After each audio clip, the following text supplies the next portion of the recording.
be the same. Pre-record it. It's the first. I can't pre-record it. The theme song's already pre-recorded. We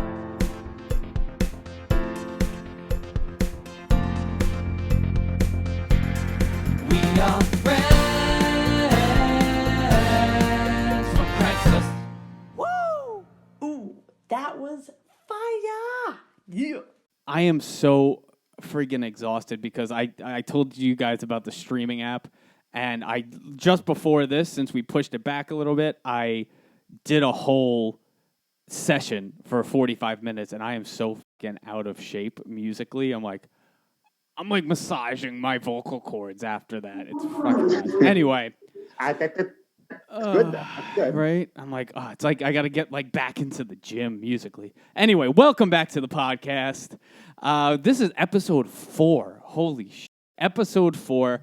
As always, please continue to rate and review on Apple Podcasts, Spotify, wherever you listen, and you can watch us on YouTube. We are cool enough to have a custom URL, but we're almost there. We just got enough subscribers to do it. So stay tuned next week. Just for now, the link's in the description. But very, very soon, it's going to have the craziest name, like cats flying on the moon or something ridiculous. What's up? We have very special guests today, and I drank a lot of coffee. We have Gordie Severino on the podcast, and I'm so excited. What's going on, guys? Overlay a Cheers thing when it comes out. No, that's high budget. Some sort of a soundtrack, right? That is way too expensive. How's it going, Matt? I'm good. Did someone just text? No. I looked at my watch like someone texted me, and no one did, and I think it's because I'm making believe I have friends. Just gotta, respond to that. Oh, God. Cool. I know Grace and I were kind of talking about, on the last podcast, the lack of, or, the struggle of celebrating things during this pandemic. And I know, Grace, you just had Casey's birthday. Yeah. Gordie, have you had any struggles with, celebrations recently? Yeah, but it's in regards to family holidays were different. In regards to celebrations before the pandemic, I was never that big on it. I've got a heart to go. So it's actually it's nice. It's going to be a small gathering. Yeah. And I like the intimate gathering. Unless you're into the super spreader. Unless you want to share. I'm not a big super spreader guy. Grace, how did Casey's birthday go? We did a virtual paint night and a virtual cooking class. Okay. And actually, I think we both sort of agreed that we liked it better than in person because, I still could wear sweatpants. Right. You can go right to you can go right into bed. That's the key. We didn't have to go anywhere after. We had our snacks and the unlimited snacks that we wanted, not just what we packed. We had unlimited drinks that we wanted, not just what you pack. And when we were done, you just go to bed. Right. It's opposed to an hour train ride, Yeah, right? Exactly. Yeah, that's so nice. 2 a.m. It's so much nicer. Yeah, I'm starting to plan Hope's stuff, and before you joined us, Gordie, I was talking to Grace about it, and I'm like, I am excited, but it's her 30th birthday, so I want it to be special, but it's hard to go anywhere. You really can't. Right. But you don't really have to go anywhere. Right. She doesn't listen to this podcast, so I'll just she loves me, but she doesn't. So I got tickets to a thing for her. It's an event that you can go in as your own pod, so that's kind of nice. Oh, okay. And she's fully vaccinated, and by the time that we go to that thing, I'll be fully vaccinated, so that's kind of nice. But on the day, I'm catered in sort of thing. I was gonna make it. Yeah, but she nice she doesn't. Or you could make something, or you can Yeah, she doesn't trust me, basically. Or So ordering is great. Right? Nothing wrong with that. I'm going to get something from like her favorite place or something, She you probably know? would enjoy that more than you cooking anyway. Oh, for sure. When I cook, she stands over me to make sure I'm not like seasoning too much. I love to season. Not trying to poison her. You know? And there's the arsenic and Oh, she's looking quickly. I was gonna say arsenic. This is a very light podcast, you know. It's a family friendly podcast. Oh my god. Well, I'm really excited. I'm not just excited. I'm really excited because Gordie has a little bit of a Lesbehonest that I'm not going to lie to you. I've been looking forward to this all week. Now, don't let me down. Nah. Can you explain the rules again? Okay, Lesbehonest. You take a topic or some sort of situation that you just want to get off your chest. It's like you're on the subway, you gotta go to the bathroom, but you can't until you get to your stop, and you live on 14th, and you're on 96th Street, and you just holding it, and then you finally get home, and you let it all out. That's Lesbehonest. 90 million different ways you could have talked about holding on to something that. But you obviously chose one that for some reason was very relatable to him. Personal. That definitely. I felt that was like a personal experience. It is a personal experience. I will never forget. Yeah, I mean, I've had that experience too. Yeah, it's happened to me, and I will never forget this. When I was in high school, it was either high school or junior high. I had a sex ed teacher, right? And it was usually your gym teacher. And he goes, "What is the one thing that is essentially like orgasmic, but it's not sexual? Like, what does your brain trigger you to, like, essentially the same trigger that you orgasm, but you're not having sex and nothing's coming out that PC about Nothing's coming out, yeah. And it's if you have to do number 2 and you hold it for a really long time because you have to, and then you finally get to go. So that's how good I want Lesbehonest to feel. That being said, if you want to be a part of Lesbehonest, make sure you email us. Don't send us shit pics, but email us, FriendsfromCraigslist@gmail.com. And if you tell me a story about you holding a shit and finally going, I will read it on air and compare it to mine. Anyway, getting back to it, Gordie, what are your thoughts? Well, that is. Oh man, I mean, it's because there are like many to choose from. Yeah, right? There's many to choose from. Your favorite top 1 or 2, maybe.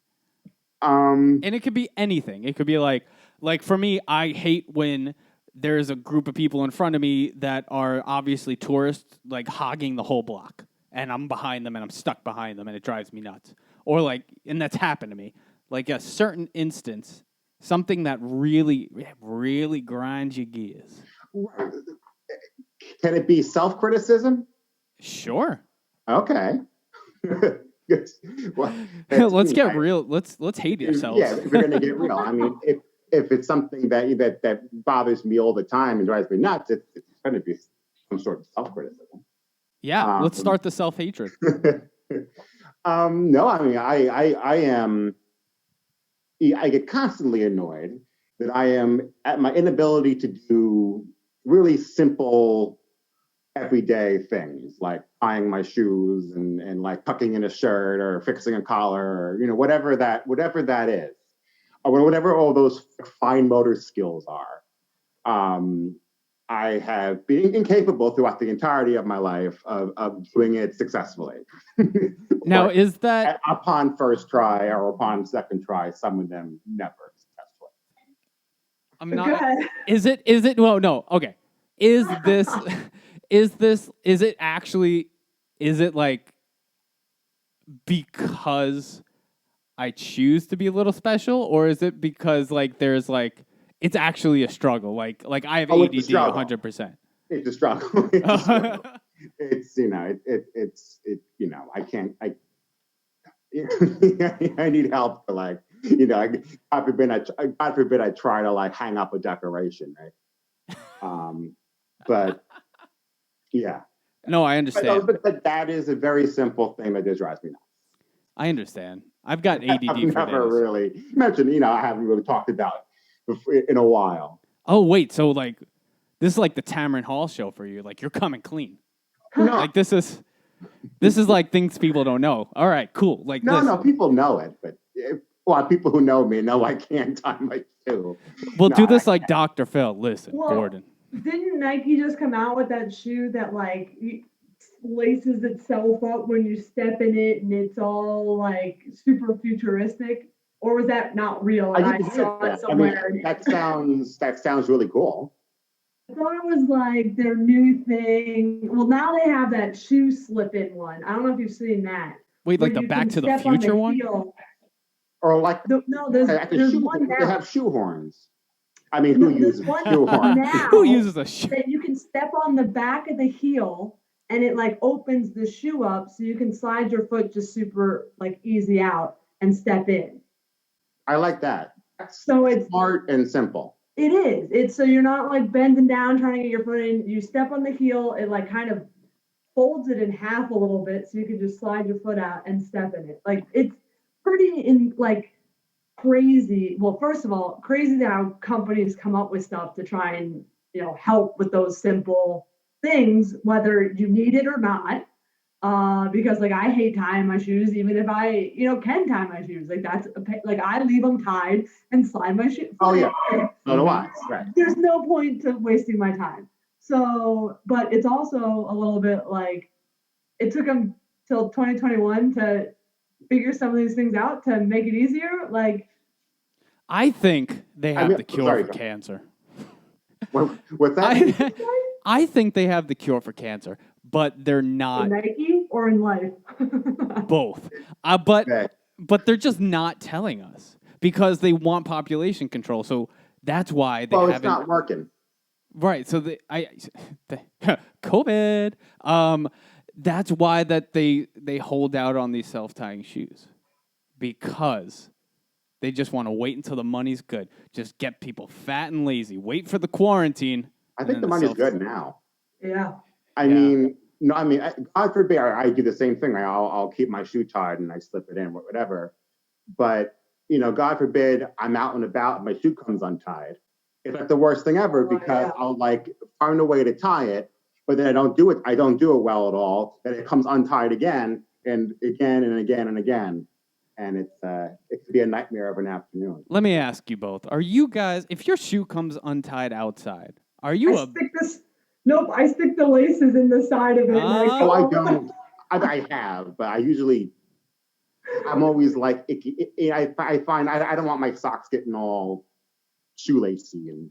Oh, I totally get that. I accept that. I'm like, yeah, I feel the same. Like it makes me feel weird. Like I've got a pair of Stan Smiths and I tie the laces back and I put it behind the tongue and it still kind of freaks out my foot a little bit. But when you do tie your shoes in public, are you a bender over or are you like a croucher downer? I put my leg up on something. Oh. So I'm a lean. I put my leg up as far as I can put it up, and then I lean forward. What about you, Grace? Neither, because you tuck. Well, you're a tucker. Like I do the walking, hopping thing where I'm trying to tuck it back in while I keep going. Situation. Because I just like I've done both ways, and I feel like such a schmuck bending over. Because it just you feel so exposed. So I've like crouched down. And I feel like that's the more manly thing to do. Like, how they used to. If I bend, no. I'll turn. The more manly thing to do would be to leave yourself exposed. Huh. We're getting deep. No, I don't want to talk. I mean, that sounded good. So let's just say that. I'll go with that. I like that. No, there was one time I was walking out of the subway, up the stairs, and the whole bottom of I was wearing these old dress shoes. I just come from a formal thing, and the whole bottom of the shoe fell off. Like my sock hit subway. Ew! Did you burn your? It was absolutely disgusting. Did you cut those toes off? It just came right off. All right, question. And it was raining. much- It was that, and I hopped home. How much Like would fucking it Peter take? Cottontail. How much would it take for you to eat something off the streets of New York? No amount of money. No amount of money. I don't. $100,000. Absolutely not. $100,000 to eat. Maybe it depends on the exact spot it's on. On a subway platform. I feel like Corona would be the least of your worries at that point. 14th Street. 14th Street. No. I mean, billion dollars. All right, $1 billion, yeah. $1 billion, yeah. yeah. I'd eat it for $1 billion. And with a million with an M. What? $1 million. What? Sure. Billion, you say? Million. Oh, man. Yeah. You eat it, you have some diarrhea, you recover. Let me add. You have $1 million. Okay. Tax-free? Right. Or am I paying? Am I paying the state? It seems like it would be tax-free, right? Tax-free? Cash? All cash? All right. All cash, under the table. All right, I'll do it. If it's passed under a table, I'm down. Right. Physical table. We will bring a table to the spot just to pass the money under for the sake I of eat this. the raisin off the subway platform under the table in which the money is passed. I'm down. Yep. I wouldn't eat a raisin, period. No, but like a raisin is creepier because like I was originally thinking like, oh, like a slice of pizza left by like a drunk guy. But if it's a raisin, you don't know that it's a raisin. You know, it's like Well, I figured we would be the ones putting it there, so you'd see it. Oh, I thought you meant wasn't- like I had to find a food that's object. A different story. Oh, I also I would still do it. I might still do it. I thought you meant to come upon. If you so that makes more sense. The $1 million level. If we dropped it, would that change your dollar amount? Would you do it for less? Yes. Yes. Because I know where it came from. I'll know how long it's been there. Depends who drops it. Grace, I'd probably do it for $1 billion. Gordie, I'd go for $1 million. Like, I don't know. Grace likes to be funny sometimes and just be like, oh, that's where the homeless guy slept? Yep. Right there. Yep, I'll know. I knew I left something over there. Because I have to reconfigure my room to, like, do this and not look like a fucking murderer. So, like, you know, I had to move things and, you know, you don't really know me until you step behind the camera. What I wanted to jump in on, and I found after Gordie and I spoke about this, I kind of figured what it meant to me. So we were kind of talking about like quarantine outlets a little bit. So I definitely want to bring you in on this, Grace, because you have a very interesting situation because you got your lovely lady and you just bought a home and there's plenty of things to do. So maybe that's your outlet and there's the dog. And is that your outlet? Because like Gordie and I were saying like, okay, especially during the pandemic, like coming home after a long day of work or dealing with whatever, he gets to play a piano because he just got a freaking brand spanking new to him piano.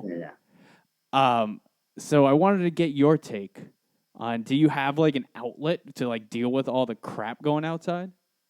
Yes and no. I mean, definitely like a house and a dog take time and help you redirect your focus from the fact that there's nothing else to do because there is stuff to do.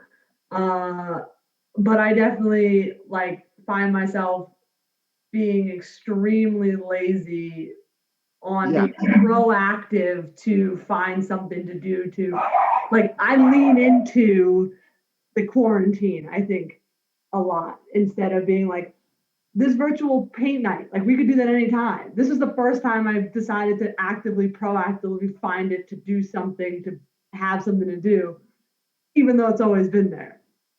Instead, I lean into watching TV. So I have not. I didn't turn into the skid, man. I need to turn into the skid. I do it on Fridays because WandaVision comes out on Fridays, but I do it for like an hour. What about you, Gordie? How, other than the piano, which I'm super jealous about, because after we had that conversation, I was in front of my keyboard, And I'm like, oh, man. Oh, Remember what a piano, real piano smells like? Piano cuts keyboard. Oh, it's so nice. It's like, has there been anything other than that you found that, like, is it like just relaxing watching TV like a human? Like what humans do? Oh yeah, I could relate to with what Ray said. I mean, I sitting around, I using the pandemic as an excuse to not do something, right? Yeah. But you got to keep chugging along, and the piano helps for sure. That's like become my like form of income. So I'm like, okay, piano is an outlet to a point now, but it's also like, okay, Yeah, I need to make rent now. Let me go play. And it's so weird to like play without an audience because there's no one to be like, yeah, you sound so good. It's like, thank you guys. Crickets. Right, all right, or you could always have a recording, a clapping track. There you go. I think we all should start walking around with like a little like sound effects box and Right. make I'm sound surprised. effects. I mean, does your keyboard have a crowd noise? Probably, but I feel like that's so douchey. No, but think about it. Like now. If it helps motivate you, only if it helps motivate you, then you use it.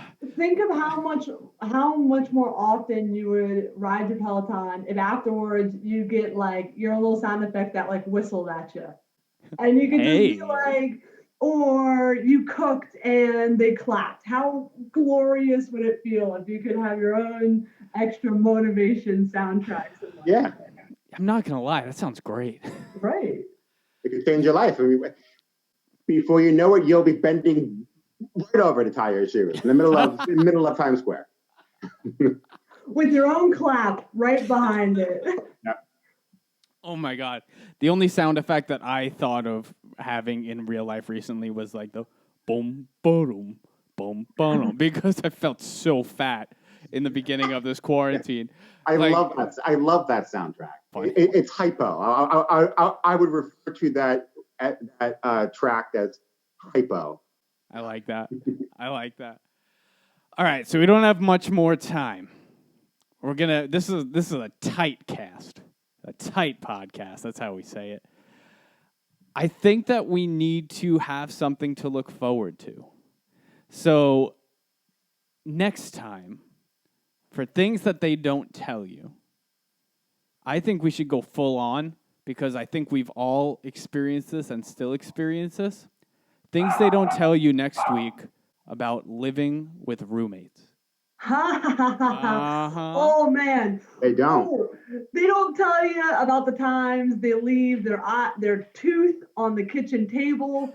They don't tell you any of that. How do you impress someone who leaves their tooth where you put your dinner? Grace told me that when I was visiting her because she lived down on Wall Street. Why was there only one tooth? You'll have to stay tuned. All the questions. Why there was only one tooth? Literally, I came over to visit Grace, and we were like gonna play video games or something, and like binge or drink beers and play video games. And she's like, "Yeah, my roommate left a tooth on the table, and it's been there." I didn't. Unless your roommate is the tooth fairy. It's the reverse tooth fairy. They just drop teeth. Yeah, the reverse tooth fairy. He takes your money and leaves you teeth. I feel like the next like serial killer or something like that. Or at least the next Tim Burton movie. Yeah. Speaking of beers, I had 2 beers last night, and this is how age is getting you. I had 2 beers last night. I woke up this morning fucking exhausted. Like I drank a 6-pack. That could be another day topic of yeah. And that's how I felt. Be honest, or things they don't tell you is how much alcohol hurts with age. Like that. It does. All right. All they tell you is don't drink when you're 16. That's all they tell you. Don't drink when you're 16, Johnny. Yeah, see? And your parent just turned into like a monocle man. I don't know. All right, that's a good episode 4 if I've ever heard one. Nice and tight, nice and good. I like it. Not much editing to do. Thank you. And we'll be back. And it's going to be amazing. Gordie, thank you. Thank you for being here. Oh, thank you. It was, I'm not funny, so to have someone that's actually funny, that's not great. All right. Excellent. Thank you, guys. Take care, Chris. Bye, Matt. Bye.